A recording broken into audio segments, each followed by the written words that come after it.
तो चलिए हर दिन की तरह आज भी हम लोग एक कहानी सुनते हैं। गुड। ये कहानी है 3 अक्लमंद भाइयों की। किसकी? भाइयों की। एक गांव में एक किसान रहता था। कौन रहता था?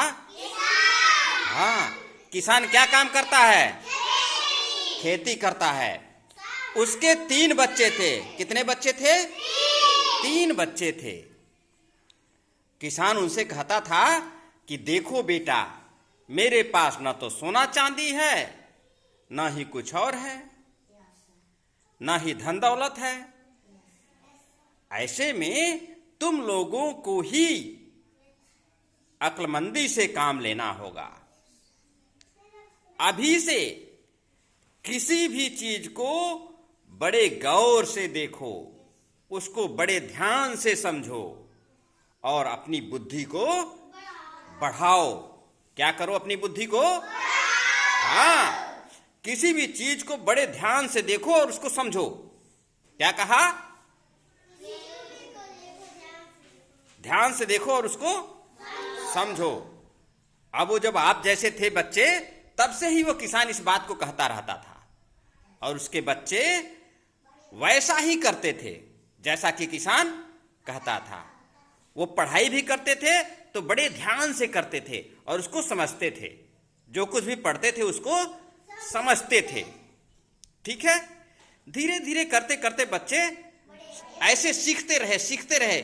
जिस भी चीज को उनको रास्ते में भी कुछ मिलता था उसको बड़े ध्यान से देखते थे और उसको समझते थे कि क्या हो गया, क्यों ऐसा हुआ। मान लीजिए कोई चिड़िया मिल गई तो चिड़िया ऐसी क्यों है। ठीक है। कोई घटना घटी तो क्यों हो रही है, उसको वो समझते थे। ठीक है। धीरे धीरे करते करते किसान बूढ़ा हो गया और वो मर गया। ठीक है। अब तीनों बेटों ने सोचा कि अब क्या किया जाए। अब तो हम लोगों को खाने पीने की व्यवस्था स्वयं से करनी होगी, क्योंकि अब पिताजी मर गए, नहीं रहे, है ना। तो वे तीनों एक साथ यात्रा पर निकल गए। वो सबों ने कहा कि चलो ठीक है, हम लोग यात्रा पे निकलते हैं और कहीं जो काम मिलेगा वहां हम लोग करेंगे। ठीक है। रास्ते में सब जा रहे थे। जाते जाते बीच में रेगिस्तान पड़ा। क्या पड़ा? हाँ, रेगिस्तान आप लोग जानते हैं। कुछ भी नहीं रहता। क्या रहता है वहां पे? रेत ही रेत रहता है, बालू ही बालू रहता है। क्या रहता है? रेत ही रेत रहता है। तो बड़े भाई ने देखा कि कोई एक जानवर गया हुआ है। उसने कहा कि लग रहा है कोई बड़ा भारी भरकम ऊंट गया है। ऊंट जानते हैं ना? ऊंट को क्या कहते हैं? रेगिस्तान का रेगिस्तान का क्या कहते हैं ऊंट को? रेगिस्तान का जहाज कहते हैं ऊंट को। क्या कहते हैं? रेगिस्तान का जहाज कहते हैं। किसको? किस जानवर को? ऊंट को कहते हैं। फिर थोड़ी दूर आगे बढ़े, तब तक दूसरा भाई बोला। उसने कहा लगता है ऊंट एक आंख का काना था। फिर थोड़ी दूर आगे बढ़े तो एक और भाई, तीसरा वाला जो था, छोटा वाला, उसने कहा लगता है इस ऊंट पर एक बच्चा और एक औरत भी बैठे हुए थे। फिर थोड़ी दूर आगे बढ़े, तब तक एक आदमी घोड़ा से इधर उधर देखते हुए आ रहा था। उन सबों ने पूछा क्या बात है भाई, ऊंट की तलाश कर रहे हो क्या? तो उस पका गया। कहा आपको कैसे मालूम? कहा हाँ, आपको देखने से तो ऐसा ही लग रहा है कि आप ऊंट की खोज कर रहे हैं और वो ऊंट एक आंख का काना है। ये कहा हाँ। कहा तो तीसरा भाई कहा उस पे एक औरत और एक बच्चा भी बैठा है। उसने कहा हाँ। तो उन सब तीनों ने कहा कि सीधे चले जाइए, आगे मिलेगा। तो उसने कहा नहीं, तुम्हें ये सब चीजें कैसे मालूम? हमने तो तुमको बताया भी नहीं। इसका मतलब तुम तीनों ने ही मेरे बीवी बच्चों को मार दिया है और ऊंट को कहीं छुपा दिया है। बताओ, खोज के ले आओ नहीं तो तुमको राजा के पास ले चलेंगे। तो उसने उन सबों ने कहा नहीं नहीं, हम लोगों ने कुछ नहीं किया, हम लोग तो सिर्फ बता रहे हैं ऐसे ही अनुमान से। तो कहा जब देखे नहीं तो फिर कैसे बता रहे हो? उन सबों ने कहा नहीं नहीं, हमने ऊंट नहीं देखा है, हमने ऊंट के जाने का निशान देखा है। तो उसने कहा नहीं, तुम लोग झूठ बोल रहे हो। उसके बाद उसने तलवार निकाल लिया और लेकर के उन तीनों को कहाँ गया? राजा के पास। कहाँ गया? राजा के पास गया और सिपाही के पास इन तीनों को बैठा करके वो खुद चला गया राजा के पास और राजा को बताया कि राजा साहब, मेरे बीवी बच्चे और ऊंट गायब हो गए हैं, 3 आदमियों ने ऐसे ऐसे उनके बारे में बताया है, और जब मैं कह रहा हूं कि ले आओ तो सब कह रहे हैं मैंने तो ऊंट को देखा ही नहीं है। तो राजा ने कहा ऐसा कैसे हो सकता है, ले आओ तीनों को मेरे पास। वो तीनों फिर राजा के पास बुलाए जाते हैं। जब वो तीनों राजा के पास आते हैं तो राजा सख्ती से पूछते हैं, तुम लोगों ने इसकी बीवी को कहां छुपाया है, बता दो नहीं तो दंड दिया जाएगा तुम्हें। तो वो तीनों कहते हैं महाराज, हमने तो ऊंट देखा भी नहीं है। तो कहते हैं तुम्हें कैसे पता चला कि ऊंट भारी भरकम है, ऊंट एक आंख का काना है और उस पे एक औरत और एक लड़का बैठा हुआ है, जब तुम देखे ही नहीं तो उन सबों ने कहा महाराज, हम लोग बचपन से ही चीजों को देख करके उसके बारे में समझ जाते हैं, इसलिए हम लोगों ने ऐसा कहा। राजा नाराज हुआ, कहा कि ऐसी बात है तो तुम लोगों की अभी परीक्षा ली जाएगी।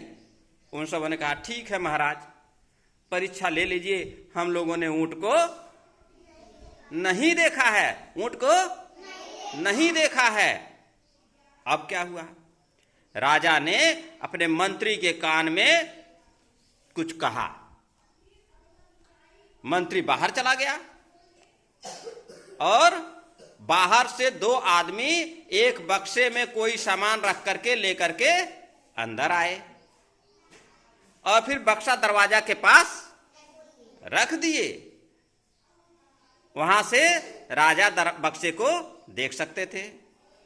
राजा ने पूछा, क्या तुम बता सकते हो तुम तीनों इस बक्से में क्या है?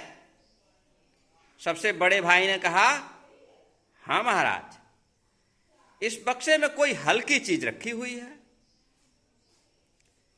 दूसरे भाई ने कहा, इस बक्से में एक अनार रखा हुआ है।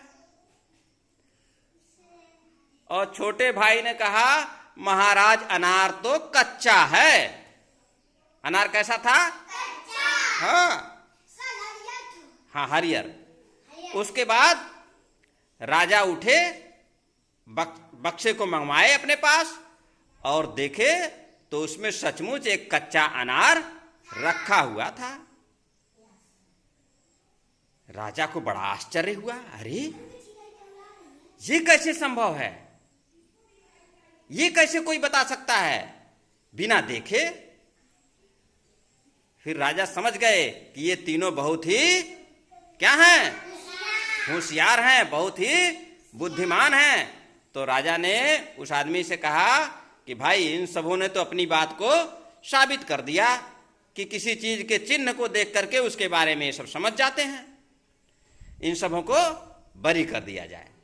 राजा ने उन सबों को खूब अच्छे से भोजन करवाया और उन सबों को छोड़ दिया। कहा आप लोग जहां चाहें वहां जा सकते हैं, लेकिन एक बात बताइए कि आप लोग ये कैसे जाने कि ऊंट भारी भरकम है, एक आंख का काना है और उस पे एक औरत और एक बच्चा बैठा हुआ है? ये बात आप लोगों ने बिना देखे कैसे बता दी? तो बड़े भाई ने कहा, महाराज जब मैंने रेत पर ऊंट के पांव के निशान देखे तो वो बहुत बड़े बड़े थे, जिससे मैं यह जान गया कि ऊंट बहुत क्या है? भारी है, ऊंट बहुत भारी है। फिर उन्होंने पूछा, तो फिर ये कैसे जाने कि ऊंट एक आंख का काना है? तो दूसरे भाई ने कहा, महाराज मैंने देखा कि रास्ते के एक तरफ की घास जो है चरी हुई है और दूसरे तरफ की घास चरी हुई नहीं है। इसका मतलब कि ऊंट एक ही आंख से देख रहा था, जिधर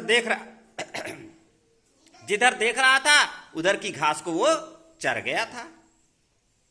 अब जी एक आंख का काना रहेगा तो एक ही तरफ देखेगा। हाँ, फिर कहा तो ये कैसे पता चला कि उस पे एक औरत और एक बच्चा बैठा हुआ है? तो तीसरे भाई ने कहा, महाराज एक जगह ऊंट के बैठने का चिन्ह बना हुआ था और उसी चिन्ह के बगल में एक औरत के जूते का निशान था और एक बच्चे के जूते का निशान था। तो हमने समझ लिया कि उस ऊंट पर एक औरत और एक बच्चा भी बैठा हुआ था। और यही बात हमने उसको साहूकार को बता दी थी, जिससे वो काफी नाराज हो गया और कहा कि नहीं, तुम ही लोगों ने मेरी बीवी को मारा है। फिर राजा ने कहा, अच्छा चलो ये बात तो समझ में आती है, लेकिन मैं अभी भी नहीं समझ पा रहा हूं कि तुम लोगों ने ये कैसे जाना कि बक्से में अनार रखा हुआ है। तब हाँ हाँ हाँ, ये बात बैठ जाइए, बहुत अच्छे, ताली बजा दी इनके लिए सभी लोग। तो हुआ क्या, उसने बताया कि महाराज पहले ने कहा, महाराज जिस तरह से वो दोनों लेके आए बक्से के दो आदमी, उसको देख करके लग रहा था कि इसमें कोई हल्की चीज रखी हुई है, इसीलिए मैंने कहा कि इसमें कोई हल्का चीज रखा हुआ है। तो दूसरे भाई ने कहा, तो कहा ये कैसे पता चला कि अनार है? तो दूसरे भाई ने कहा, महाराज आपके महल के अगल बगल अनार के बागान हैं, इसलिए मैं ये समझ गया कि उसमें कोई फल रखा हुआ है और वो फल क्या हो सकता है? अनार हो सकता है। तो फिर उन्होंने कहा कि तब ये कैसे पता चला कि अनार कच्चा है? तो तीसरे भाई ने कहा, महाराज आपके अगल बगल जो अनार के बागान हैं उस पे जो फल लगे हुए हैं वो अभी कच्चे हैं, इसलिए मैं समझ गया कि इतना जल्दी उसमें जो फल रखा गया होगा वो कच्चा अनार ही होगा। इस प्रकार उन लोगों ने अपनी बात को साबित कर दिया। राजा बहुत प्रभावित हुए। राजा क्या हुए? राजा क्या हुए पीयूष कुमार? राजा घुस हुए। राजा उनसे क्या हुए? बहुत प्रभावित हुए, बहुत प्रसन्न हो गए। क्या हो गए? प्रसन्न हो गए। और उन्होंने कहा कि हम तुम तीनों को अपने राज्य का राज दरबारी बनाते हैं। क्या बनाते हैं? हाँ, और तुम्हें 100 सोने के सिक्के हर माह दिए जाएंगे। क्या दिए जाएंगे? कितने सोने के सिक्के? 100 सोने के सिक्के। और तुम्हें रहने के लिए घर भी दिया जाएगा। हाँ, तो ये बताइए कि उनको घर और ये नौकरी कैसे मिल गई? क्योंकि वो अच्छे थे। और कोई बताए? हाँ हाँ, क्योंकि वो तीनों क्या थे? बुद्धिमान थे। ताली बजाइए अन्नू के लिए सभी लोग। वो तीनों क्या थे? बुद्धिमान थे। और बुद्धिमान कैसे बने थे? शिवम गौड़, शिवम गौड़ खड़े हो जाइए। बुद्धिमान हो कैसे बने थे? पढ़ लिख कर बने थे। कैसे बने थे? पढ़ लिख कर। और वो बचपन से ही जिस काम को करते थे बड़े ध्यान से करते थे। कैसे करते थे शिवा शुक्ला? हाँ, बचपन से ही वो जिस काम को करते थे बड़े ही ध्यान से करते थे और यह उनके आदत में बन गई थी, इसलिए वो काफी बड़े होकर के क्या हो गए? बुद्धिमान हो गए। क्या हो गए? आप लोगों को भी बुद्धिमान बनना है तो इसके लिए क्या करेंगे? पढ़ेंगे और हर काम को बड़े ही ध्यान से देखेंगे और करेंगे। देखेंगे और करेंगे। तो कहानी सुन के मजा आया? हाँ, किसान के कितने बेटे थे? 3 बेटे थे। तीनों कैसे थे? अच्छे थे और बुद्धिमान थे। चलिए तो ताली बजा दीजिए सबके लिए।